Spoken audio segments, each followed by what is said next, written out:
तर पवारांनी केस जिंकली तर अजित पवारांना कटोरा घेऊन फिरावं लागेल। मिटकरींवर टीका करताना मनसेचे नेते योगेश चिलेंनी हे वक्तव्य केलंय।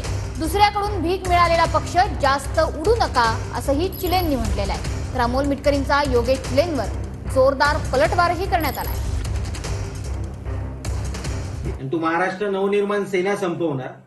अरे तिकडे तुझ्या पवार साहेबांनी जर केस जिंकली तर तुझ्या त्या झोलर दादाला 70,000 करोडचा झोल केलाय ना, त्या झोलर अजित दादाला कटोरा घेत फिरावं लागेल। माझ्या पक्षाला नाव द्या, माझ्या पक्षाला चिन्ह द्या बोलत।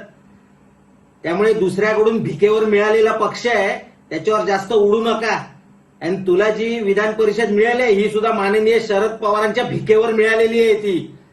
शरद पवारने जर कोर्टात केस जिंकली तर अजित पवार कटोरा घेऊन फिरतील अशा पद्धतीची टीका मनसे नेते योगेश चिले यांनी केली। चिले आता चिले पिले बाणगुळ हे नवीनच नाव ऐकतोय मी। काय त्याची अवकात आहे? तो देशपांड्या, हा चिल्या, तो खोपकर, याची अवकात काय? यांना घरात बायको साला इज्जत देत नाही। ही लोक आता अजितदादावर भुंगायला लागलीत। अजय गल्ली बोळातले लय डुकरं फिरतात, त्याला त्याच्या टीकेला काय उत्तर द्यायचं?